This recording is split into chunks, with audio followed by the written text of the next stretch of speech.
Hi everyone, my name is Whitney Bausman, and I am the author of the book Partly Sunny, An Honest and Humorous Look at the First Weeks of Bringing Home a Newborn. If you're brand new here and this is your first time joining us for our read aloud, I hope that you will jump back in the Partly Sunny playlist and get caught up with us from the beginning. And if you are a regular here, it is time to jump into Chapter 5, Crying upon Crying upon Crying. Let it be known that I am not much of a crier. Releasing my emotions in the form of tears anyway, simply isn't commonplace for me. While I know that there are men out there who cry just as much, if not more than most women, I'm comparing myself to others of my gender when I say this. To be sure that I am assessing myself fairly, I asked my husband Jonathan the following question just now.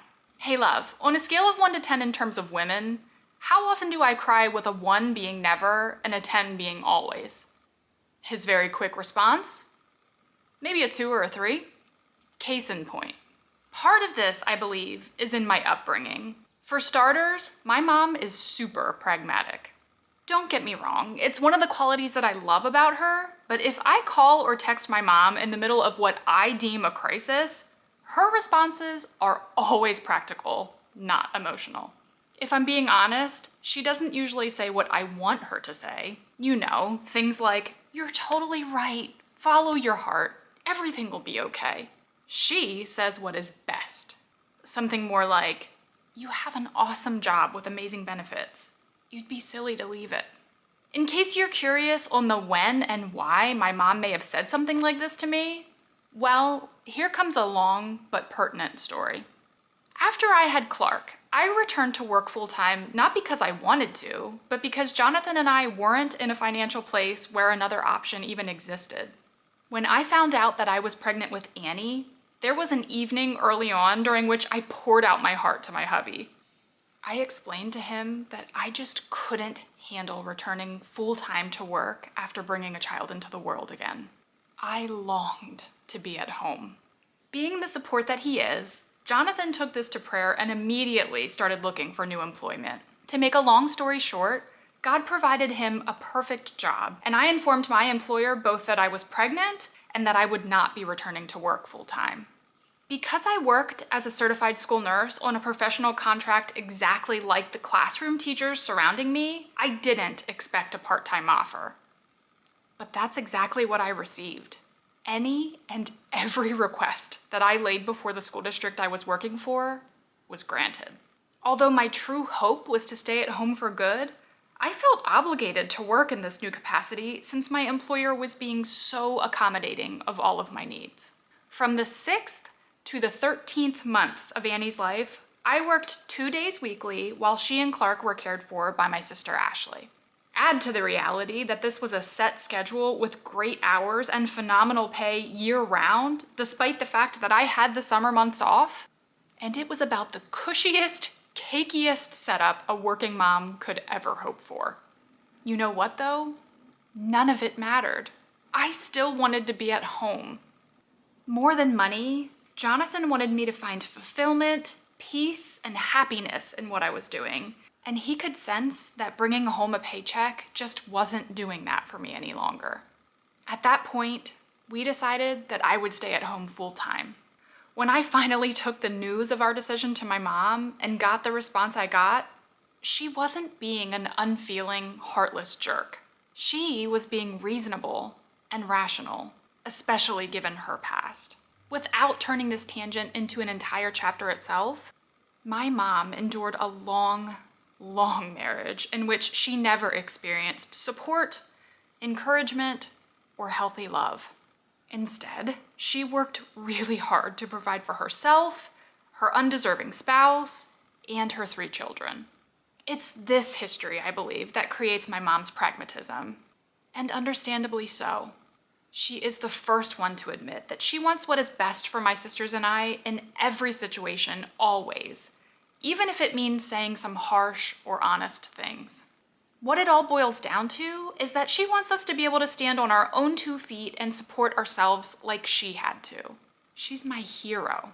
And although I may not always like what she has to say, I give her full permission to tell me like it is every day. She's earned that right. I share this story and background with you so that you understand the following. While my mom is definitely one to support the dreams of my sisters and I, and one that always trusts and eventually supports our decisions, she's not one to side with us on all things simply because we're her daughters. It's pretty cool, actually. I saw my mom cry at times growing up, but her tears were always warranted and purposeful, it seemed. Mom's tears were, and still are, reserved for big moments. Things like births, deaths, diagnoses, weddings, graduations, and of course chick flicks. How'd you like that subtle placement? And even beyond my mom, my extended family as a whole just isn't an overly emotional, touchy-feely kind of crew. Yes, of course, I've shared very occasional tears with my cousins, aunts, and uncles, but we are much more likely to be found stuffing our faces or belly laughing over whatever game Ashley is forcing upon my stoic Uncle Spark. When I started dating Jonathan and was introduced to his extended family, I'm fairly certain I hugged more during the first encounter with them than I had in my entire life. Here's an example. I have been babysitting my niece Madison up to 4 days a week now for over 9 months.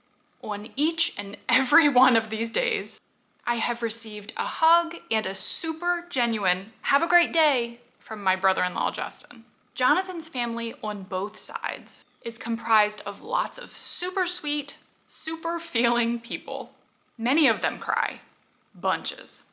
Whatever the reason may be, I am just not one to vent my feelings through tears. Pent-up anger? Oh yeah. Stuffing my mouth with chocolate? You betcha. When I'm PMSing, you'd be a lot more likely to find me with my face in a peanut butter jar or with a murder weapon in my hand than blotting away tears with a tissue. I'm not a robot or anything, mind you. A few times a year, I'll have an ugly cry at church when I'm feeling particularly struck by the music or the message. At home, when I'm feeling burnt out and caring for two tiny tyrants. Or in my car, on one of the infrequent occasions I find myself alone and able to let go of all of the cares in the world. Following the births of both Clark and Annie, though, holy, holiest of craps. I cried. And I cried. And I cried. And then I cried again. The days in the hospital weren't so bad as far as tears go, just because I think there was a constant barrage of visitors, and I was still a little shell-shocked with, well, everything.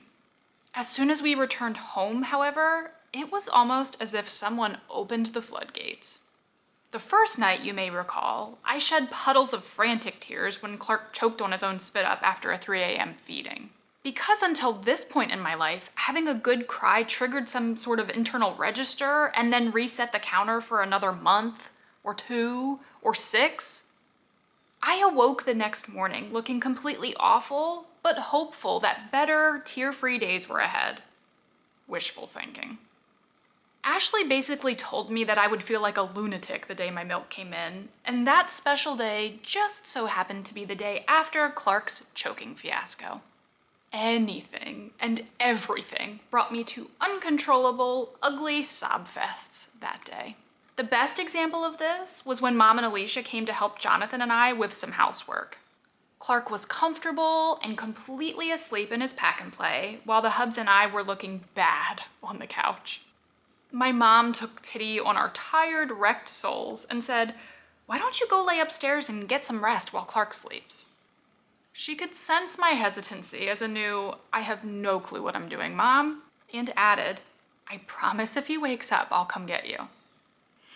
I heaved a huge sigh, relented to my fatigue, and dragged myself up the stairs with Jonathan following closely behind. While laying down in our bed certainly felt good, I was hit within seconds by an almost tangible surge of emotion. I felt like I was sitting on the beach with my eyes fixed on the ocean as a tsunami approached. The tears were coming again, and nothing was going to stop them. Jonathan and I were facing opposite of one another, and because I wanted so much to let him get the rest we badly needed, I attempted to cry in silence. My tears may have fallen without sound, but my shoulders trembled with such violence that I actually shook the bed. Jonathan turned to me quickly and asked, "Are you crying? What's wrong?" And in the moments following those two simple questions, I wept like I had never before wept in my life. My cries were guttural. Between the sobs, I tried my best to form words and eventually managed to convey to my husband that Clark was simply too far away. My guy may have only been a few dozen feet from me, but it was the first time since birth that he was out of my sight other than for medical care.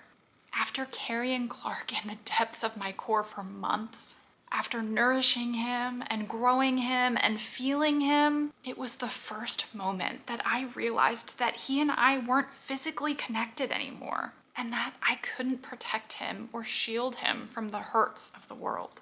Big thoughts to stem from such a silly situation, I know, but oh, how my heart hurt in that instant. Knowing that we were not going to achieve any semblance of rest as things stood, Jonathan asked if I wanted to head back downstairs, and down we went. My mom chuckled when she saw us coming, almost as if she expected our premature return, and she moved her cleaning efforts elsewhere so that I could cry myself to sleep on the couch, right next to Clark, where I needed to be. When Ashley saw me later that evening with my swollen eyes and blotchy face, I think she was taken aback for just a brief second by my ultra-raw hideousness before her own postnatal memories came flooding back. I'll never forget the look of empathy and "I've totally been there" on her face when she said to me, "Oh, sissy, it gets better."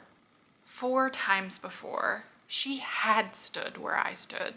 Just like me, she had done the hard work of carrying and delivering her babes and was thrown headfirst into a realm of sleeplessness and hormonal shifts unlike anything imaginable.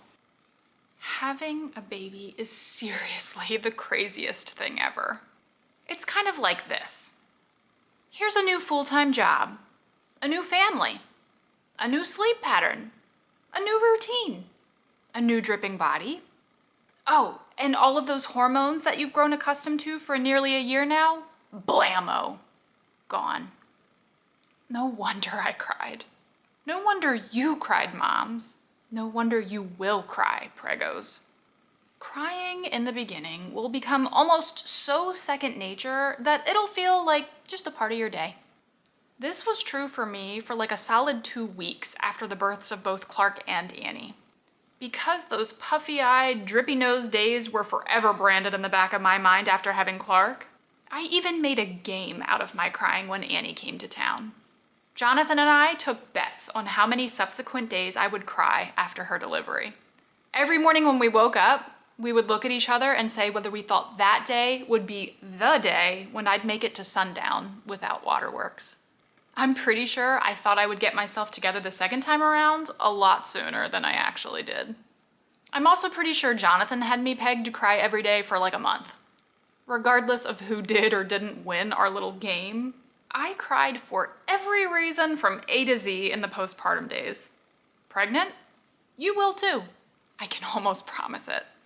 You will cry in frustration. Remember my Annie can't latch tears? The tears I cried because I wanted nothing more than to nourish my child with the milk my body was surely producing but unable to release? Pure frustration. Becoming a parent, even the 2nd or 7th time around, is all about change that oftentimes doesn't come easily.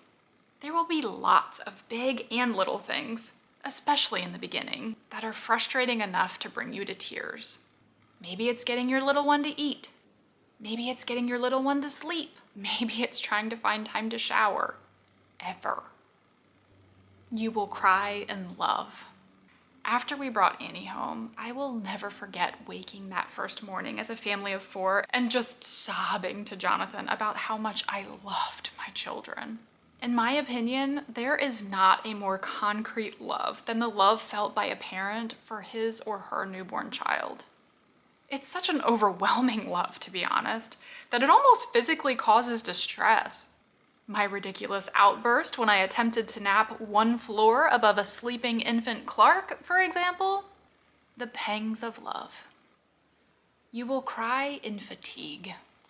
No matter how hard I try to paint an accurate picture of just how tiring it is to be a new parent, until you've experienced it yourself, I will never be able to do it justice. I'm not sure what it was in particular this one night after bringing Clark home that caused such a meltdown on my part, but I never before, and never since actually, felt so physically and mentally depleted in all of my life. Because I was just so spent, these recollections are a bit of a blur, but I can remember waking up to Clark's cries for the second or third time in only a handful of hours and losing it. I curled up in the fetal position, started crying myself, and repeated time and time again, I can't do it. I can't do it. I can't do it. Jonathan woke to my completely self-centered mess of a moment, changed Clark, brought him to me, and tried his best to motivate me with words that were loving, yet kind of terse. You can do this, girl. You have to do this. We have to do this. I won't lie to you and say that my attitude was suddenly one of bliss, or that I fed my baby with a joyful heart in that moment, but I survived, and I appreciated the sturdy, steadfast love of my husband. You will cry in longing. Perhaps the ugliest and realest tears of them all were the tears I cried over a life that was lost. My life before baby. I've said it lots of times already, and I'll say it again, but I loved my children tremendously from their first breath. That was never up for debate. What was up for debate, however, was how much I loved losing all sense of normalcy. With Clark, I missed sleep. I missed feeding my own face without worrying whether or not somebody else needed to be fed first. I missed routine. I missed time with my husband that didn't revolve around a third party. I missed feeling as though I had any sense of ownership over my own body instead of functioning merely as a milk factory.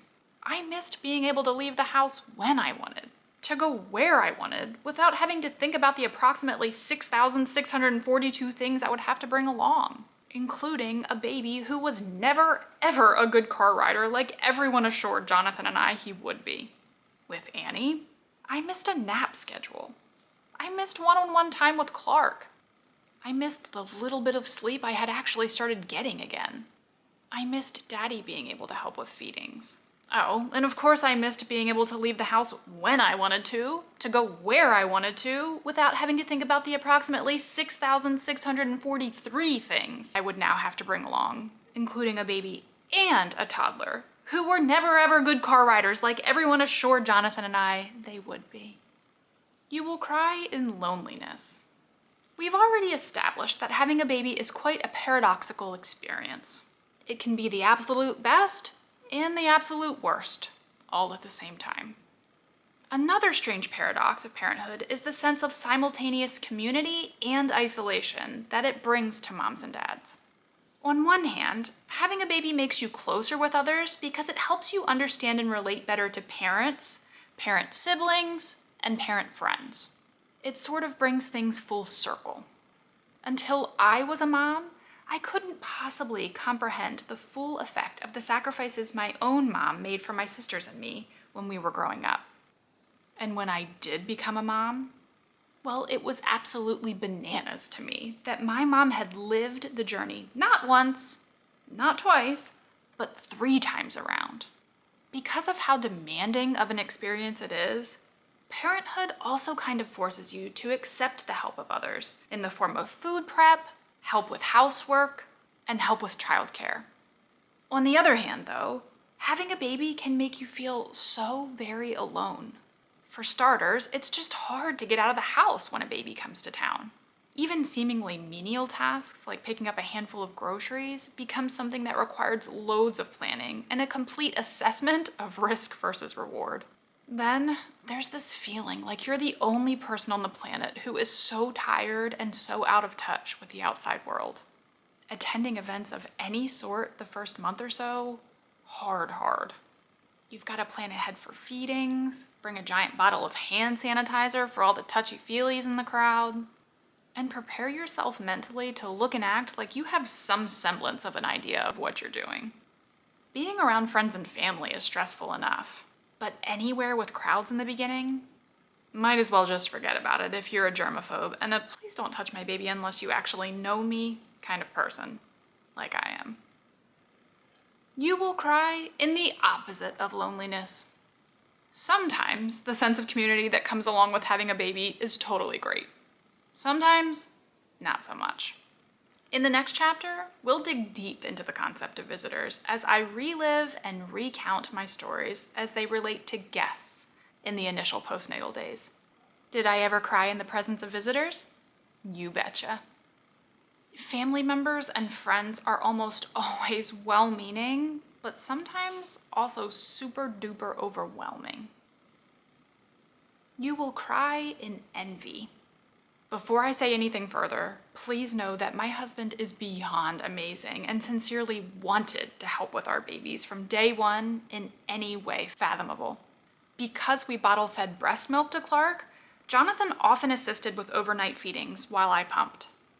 Further, since Clark basically required a song and dance to be put back to sleep always, Jonathan definitely had his share of late night and/or early morning quality time with our guy. Annie, however, was different. Unlike her brother, she didn't want a bottle, nor did Mama want a pump. Further, she just wasn't as needy overnight as her brother was. She was awake often, and for a while, don't get me wrong. But after she latched and ate, I could basically plop her down and call it a win. End result?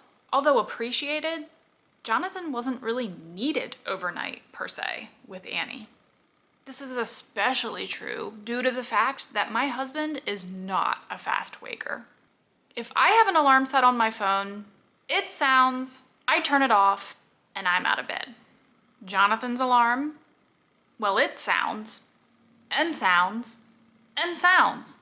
I reach over and smack him or shake him, he snoozes it, and then we repeat the process again in 9 minutes, times like 2 or 3. Jonathan offered time and time again to get up when Annie needed to eat overnight so that he could change her diaper before and after, as needed. In order for this to happen, however, I would have to wake him first and allow a few moments for his brain to even acknowledge my existence and process my request. Then, it would take him 5 or more minutes just to get up and get moving before even addressing her diaper. By the time Jonathan was handing over a dried Annie, I could have had her changed, latched, and filling her belly had I just done it myself. Sorry, love. It's just true. Although placing more on my own plate, it was easier for me to just handle the overnight business alone. I'll never forget the first time that Jonathan was asleep soundly enough the entire night through that he didn't hear any of the waking, changing, feeding happenings.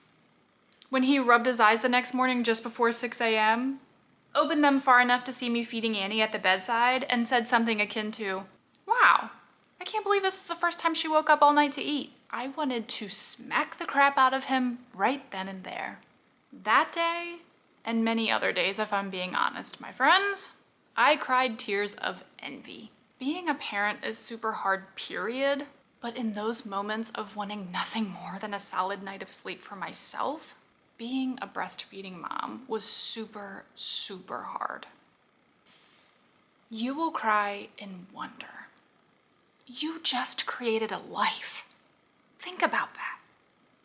I can remember so many tears for both Clark and Annie that originated in thoughts of how miraculous and amazing their little lives were to me. I couldn't help but thank God for choosing me to be their mommy and for blessing me with the opportunity to aid in their growth and prosperity. I enjoy a good challenge, and I am an accomplishment-oriented individual. Being given the gift of parenthood some days felt like the biggest and best opportunity ever. Enough to bring me to tears. You will cry in fear.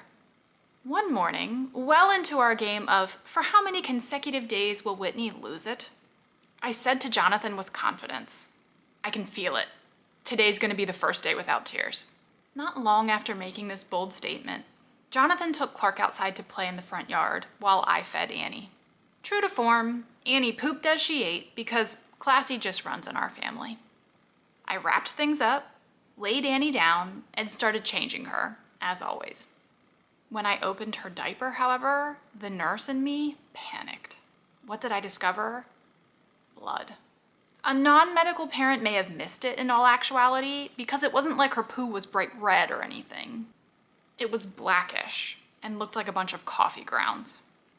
Coffee grounds in the toilet or in a diaper, non-nurse friends, is no good. Coffee grounds means digested blood.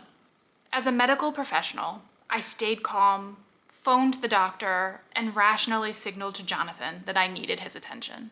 Oh, hardly. I started bawling like a nutter, somehow blubbered enough sensible words to the secretary at our pediatrician's office to secure an appointment, and then called Jonathan in hysterics on his cell phone, even though I could see him from the window. Want to know what I real life said to him before I even mentioned Annie? Well, it looks like I'm going to cry today. Ha ha. As a parent, there is nothing more sacred than the health and safety of your children. When either of those things is in jeopardy, there is an internal chord that is struck hard, and it will shake you to the core. In that moment, I was unable to think rationally or slow my racing brain. My mind was flooded with fear. Fear that Annie was allergic to my breast milk, or fear that perhaps something was wrong with my baby girl. And don't fret, everyone, because nothing was wrong with Annie. My instincts as a nurse were right in every way. It was definitely blood in her poo. It just wasn't her blood. Remember my torn nipple and Annie the cannibal? Yep, the blood that I found was my blood. After Annie's little body had digested it, that is. Double yum. You will cry in, well, who knows what. Possibly my favorite crying story of all when it comes to the birth of my children occurred one evening as Jonathan and I sat down to eat dinner.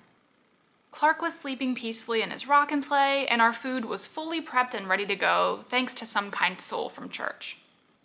The hubs and I set up our TV trays in front of the tube and started to dig in off of paper plates. And for no good reason at all, I just started sobbing. The best part was that when Jonathan looked over at me and saw me in pieces again for the 100th time in a handful of days, it didn't even faze him. He shoveled another bite into his mouth, gave me a sincere yet here we go again, "You okay?" And my response was, "I don't even know why I'm crying." And I didn't. For whatever reason, I just needed an emotional release, and so I ate my meal while both laughing and crying at my insanity. Remember my friend Stacy, with whom I shared a very honest pep talk a few weeks prior to her first son's arrival? The spark that sort of lit the fire for compiling and sharing this entire collection of thoughts and memories? Well, she and I sat down for coffee together when our babies were a few months old and life had normalized a bit. With our cherubs in the care of their capable and supportive daddies, it was nice to connect in person, mom to mom, and sort of celebrate the reality that we had survived the toughest, longest, darkest parts of newborn life. We had a chance to really discuss these wonderful yet terrible first days together. And just like me, Stacy confessed that she cried in the beginning, all the time. Becoming a parent in so many ways feels like taking your comfortable, predictable, sleep-filled life and standing it on its head. Your body is essentially wounded and attempting recovery in the exact opposite of ideal conditions. Hormones are running amok, and everything is different. If you're pregnant, stock up now on tissues. Seriously. Want to hear the cool part though, guys? It all comes full circle. I may have cried in fatigue and frustration and fear and envy and loneliness in those early days, but I also cried bittersweet tears of remembrance when this part of my life came to an end. Almost a year ago now, my husband and I made the decision that our family was complete. To solidify and finalize this choice, we took surgical steps in the form of a few snip, snip, snips, if you know what I mean. As Jonathan and I sat together in the waiting room prior to his procedure, we were surprised to find ourselves both in tears. Believe me when I say that there was no sense of cold feet or regret. No matter how much we love our children, we knew that we were doner than done with two. But there was a sense of mourning that we both felt and acknowledged in that a beautiful and wonderful phase of our lives was coming to a close. Never again would new life be brought into our home and into our family. And that was a lot for the two of us to process. The journey of parenthood is the hardest thing ever. That is the absolute truth. Thankfully, though, it's not the only truth. the journey of parenthood is also the most special thing ever. And with that, we have reached the end of chapter 5. I'm so thankful that you were here today. I hope that you can cry and laugh along with me, and I will see you again really soon for chapter 6.